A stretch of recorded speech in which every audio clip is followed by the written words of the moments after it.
How different is Venom from comics to screen? I don't know. Eddie Brock's Venom has appeared in hundreds of Marvel comics, so there's a significant amount of lore surrounding this character. On the big screen, we've seen the character be played by Topher Grace in Spider-Man 3, and Tom Hardy, who's about to star in his third solo Venom movie. So let's find out how different the character is in the comics to his appearances in those films. Ready, Eddie? Yeah.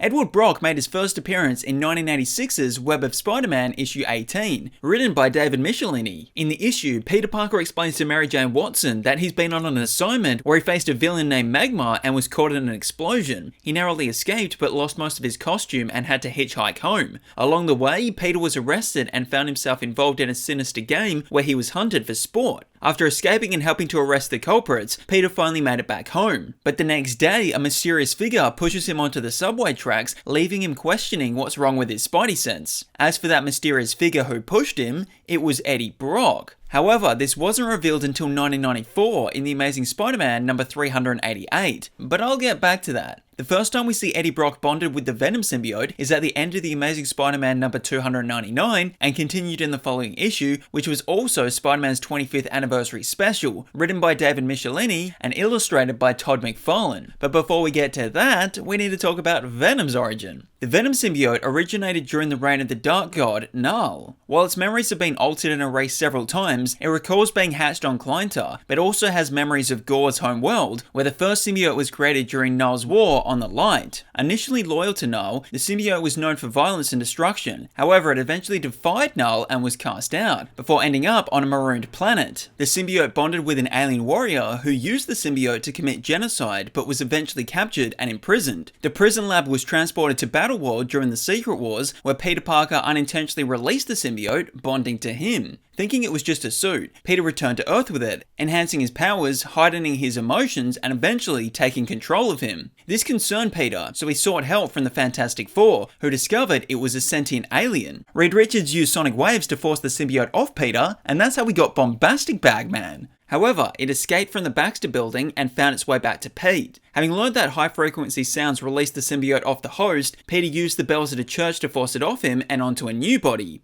Eddie Brock. But why him? Brock was an excellent student academically, leading to him getting accepted into university, earning a BA in journalism from Empire State, and working for the notable news company, the Daily Globe. He wanted to break big stories and thought he'd landed one when Emil Gregg, claiming to be the serial killer Sin Eater, contacted him. Eddie published an exclusive front-page interview with Gregg. However, on the same day, Spider-Man exposed the real Sin Eater as NYPD detective Stan Carter. Gregg was just Stan's delusional neighbor. This humiliated Eddie, leading to his firing and the collapse of his personal life. He blamed Spider-Man for his downfall and became obsessed with revenge, channeling his anger into intense physical training, but this only deepened his hatred. Eddie was at the lowest point in his life and wanted to end it all, but first sought forgiveness at Our Lady of Saints Church. There, he unexpectedly bonded with an alien symbiote who was drawn to his despair and hatred. The symbiote revealed it had been Spider-Man's black suit before being rejected by him. Eddie's anger corrupted the symbiote, making it more violent, while also enhancing its strength drawn from Eddie, plus carrying over all of Spider-Man's powers.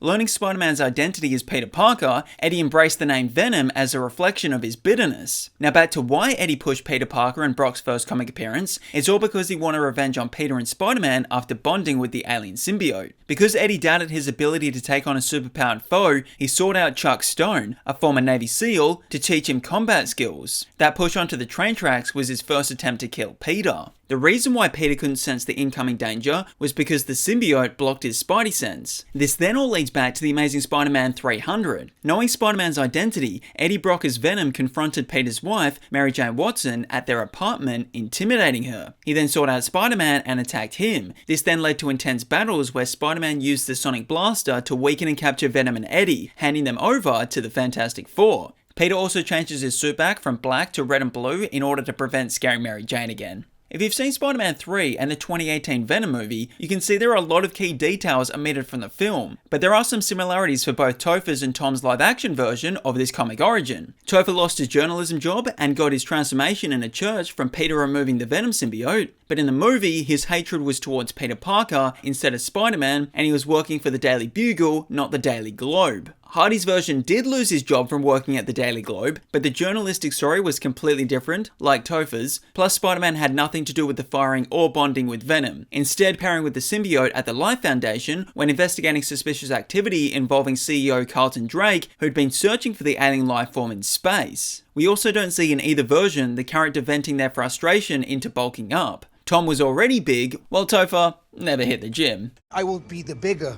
of us. I will always be the bigger of us. Like most great characters, Eddie Brock has a complex personality. Eddie has admitted that he's never really been a well-adjusted individual and is someone filled with rage, but is often making efforts to become a better person. He's always had an obsession with being successful, doing whatever he needed to further his career and get others' approval, traits which are seen on both page and screen. In the comics, his childhood was traumatic, from having a disapproving father to being bullied at school and struggling to make friends. But on top of that, when he was a teenager, he stole his dad's car, got drunk, drove back home, but ended up fatally hitting his neighbor's kid with the vehicle. Eddie wanted to own up to his actions and plead guilty, but his father violently demanded he claim innocence. The charges were then dropped, with Eddie's dad paying off the family, lawyers, hospital, and judge nearly bankrupting him, adding to his hatred towards his son. Brock's relationship with the symbiote evolved over time. He's had an addiction to the power and denied its negative influence, he fears of being alone, and he often blames the symbiote for his violent actions. However, the more Venom and Eddie have been together, the more they evolve into better personalities to become, dare I say, symbiotic. Venom technically doesn't have a name. Symbiotes distinguish themselves through emotional patterns, something unpronounceable through people's vocal cords, but people can feel it when they say it. In the Venom movie, the symbiote is a self-described loser, which is kinda true in the comics, being an outcast of its species for refusal to obey their ruler's will. Despite Venom swearing an oath to himself, Eddie, and others close to him that he would never take the life of innocent people, there have been times where this has happened. You cannot just go around eating anybody that you want to.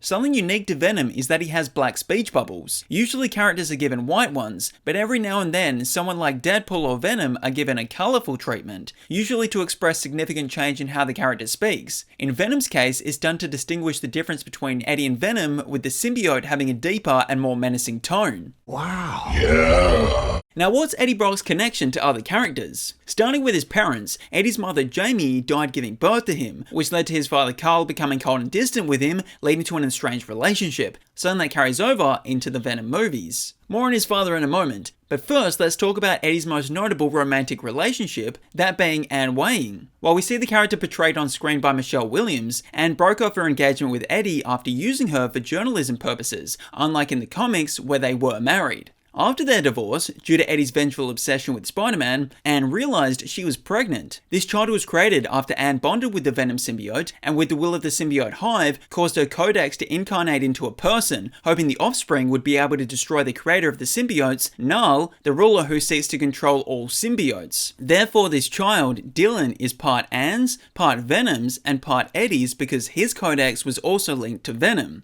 Coming back to Eddie's dad, Carl, Anne left Dylan with him because she wanted to end her own life and felt Eddie was too dangerous to look after the kid. Although she shouldn't have trusted Carl either because he was abusive towards the kid who told him he was his father. Upon learning about all this, Eddie sought out to find his son. This led to a violent confrontation between Eddie and his father, involving Venom, with Carl waking up alone in the desert, left to live the rest of his life in solitude. It is, however, worth mentioning that Topher Grace's version is named Edward Brock Jr., meaning his father would have been Edward Brock Sr., which is actually the case in the Ultimate Comics universe. Topher's version also dated Gwen Stacy in Spider-Man 3, but Gwenny is not a thing in the comics. As for Miss Chen and Dr. Dan Lewis, they're both movie-exclusive characters. Now I know you're all wondering, is Mr. Belvedere in the comics?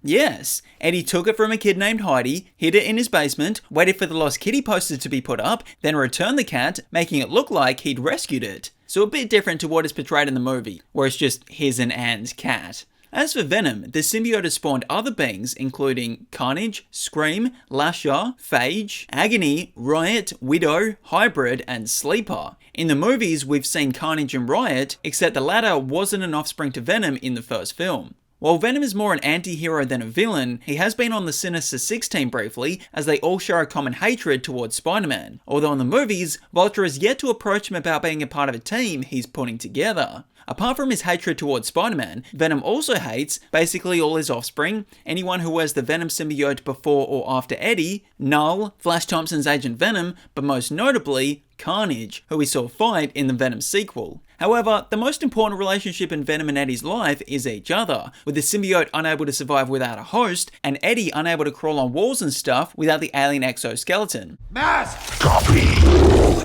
While Eddie can hold his own, being skillful in hand-to-hand combat and having a muscular physique, okay, maybe not this version, it's when Eddie is paired with Venom where his abilities really shine. The Venom symbiote, when bonded with a host, has the powers of super strength, speed, agility, stamina, sense, and durability, while also having night vision, excellent memory, and healing factor, all of which have been seen in both the comics and movies. A power that's seen in Spider-Man 3 but not the Venom movies is web swinging due to the symbiote not having previously bonded with Spider-Man. Speaking of web swinging, Black Cat described Eddie as having no style or finesse, instead just trying not to fall. However, falling should be the least of Eddie and Venom's worries. The symbiote's weaknesses are sonic sounds and hot temperatures. The design of Venom is big and bulky. Again, not this version. The reason for this is because it takes on the host's traits and amplifies them, then carries over to the new host, hence the web shooters and spider chest emblem. However, this emblem appeared on the symbiote in flashbacks prior to bonding with Spider-Man, so it was later explained to be a combination of Spider-Man and Null's logo.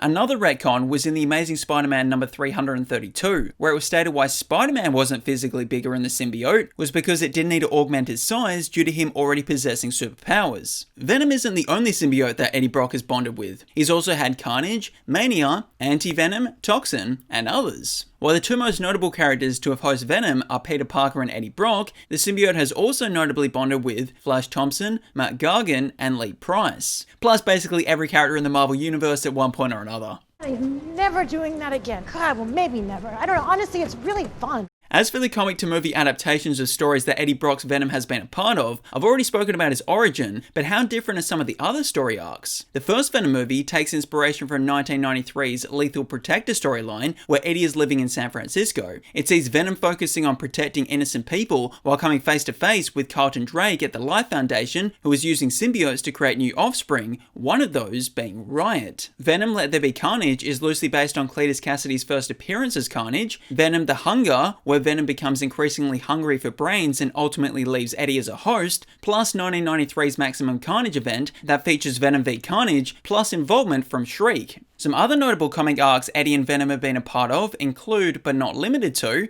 Venomverse, where alternate versions of Venom fight against an alien race known as the Poisons, who seek to consume symbiotes and their hosts, and King in Black, where the symbiote god, Null, invades Earth. You know, it's a really interesting story. Hey, you want to hear some fun facts about Venom? Oh, yes. Here are some fun facts about Venom. Spider-Man having a black suit, which later became the character Venom, was actually the idea of comic reader Randy Schueller. Marvel liked it so much they paid Randy $220 dues and an opportunity to write a story, though that later fell through. Eddie Brock and Venom co-creator David Michelini revealed that the character was originally going to be female. The idea was to have her going into labor, so her husband runs out to the street to flag down a taxi, but the driver would be distracted by Spider-Man swinging through the streets and fatally run him over. The distress of the woman would see her go into labor but lose the child, resulting in resentment for Spider-Man, attracting the attention of the symbiote that would bond to her to get revenge on the Wallcrawler. The character's hand that was first seen in Web of Spider-Man number 18 was intentionally drawn to look more feminine for this very reason. However, a Marvel editor rejected the idea, believing a female villain wouldn't be threatening enough to be a supervillain. Venom has wielded Mjolnir, but he wasn't considered worthy because the enchantment on the hammer was broken.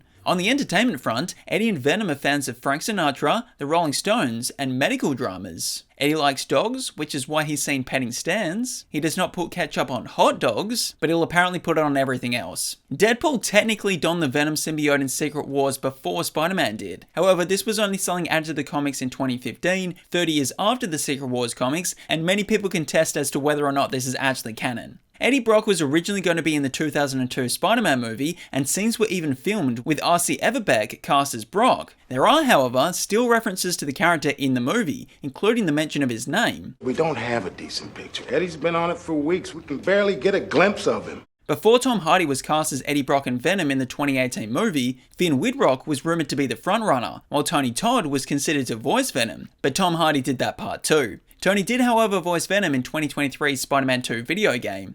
We Venom.